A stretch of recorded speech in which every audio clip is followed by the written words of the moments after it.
Assalamualaikum warahmatullahi wabarakatuh. Perkenalkan, nama saya Azmas Nuzulatul Hakiyah.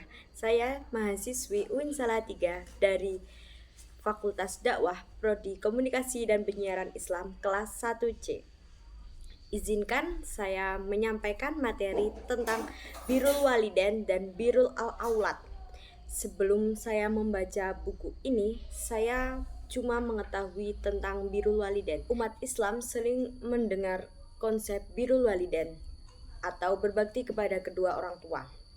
Namun, jarang mendengar konsep Birrul Aulad, menghormati, berbuat baik kepada anak-anak kecil. Keduanya sangat penting bagi dalam Islam, berbuat baik kepada orang tua dan menghormati atau berbuat baik kepada anak kecil.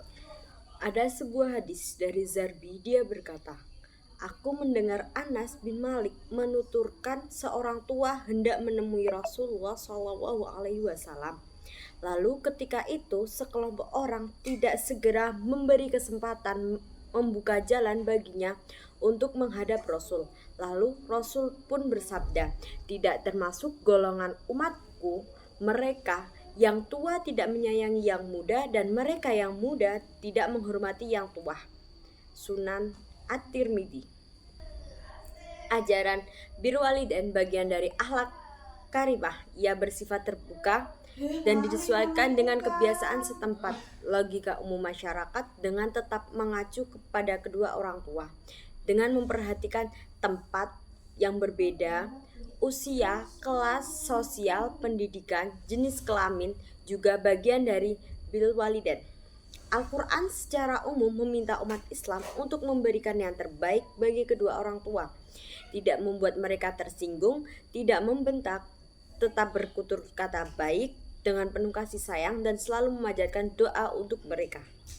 Perintah Birrul Walidain berlaku bagi anak yang sudah dewasa mukallaf, tidak bagi untuk anak kecil.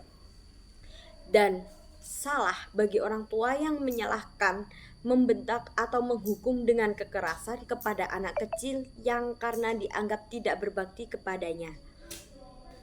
Pada usia anak, tugas kedua orang tuanya adalah mendidik dan membiasakan mereka pada ajaran Birrul Walidain dengan penuh kasih sayang, bukan dengan memaksa, membentak, atau dengan kekerasan.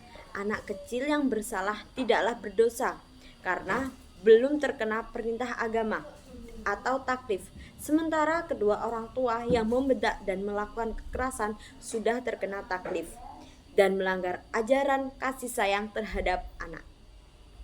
Adapun Birrul Aulad, berbuat baik kepada anak-anak, mengisahkan seorang laki-laki yang datang bertanya kepada Rasulullah, "Kepada siapa aku harus berbakti?" Tanya laki-laki tersebut.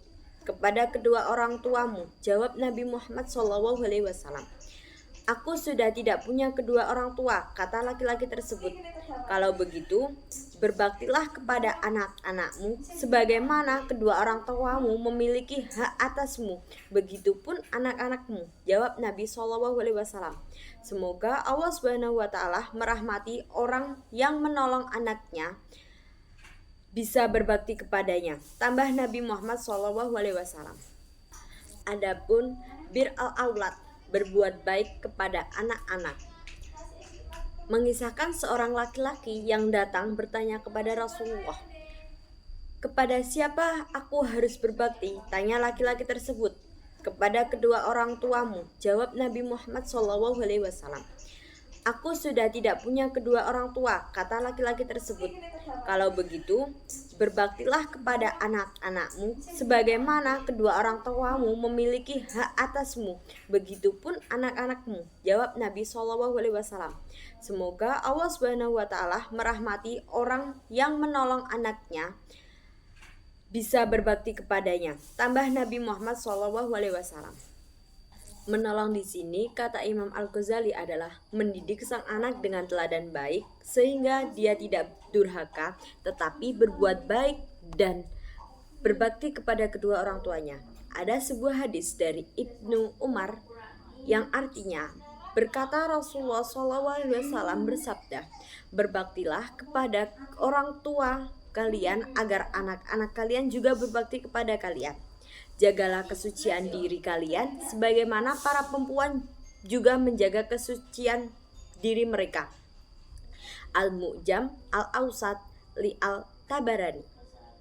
Dalam Islam, mereka yang selalu berpikir, berkata, dan berperilaku baik kepada orang tua dan anak-anak disebut sebagai orang-orang yang abror.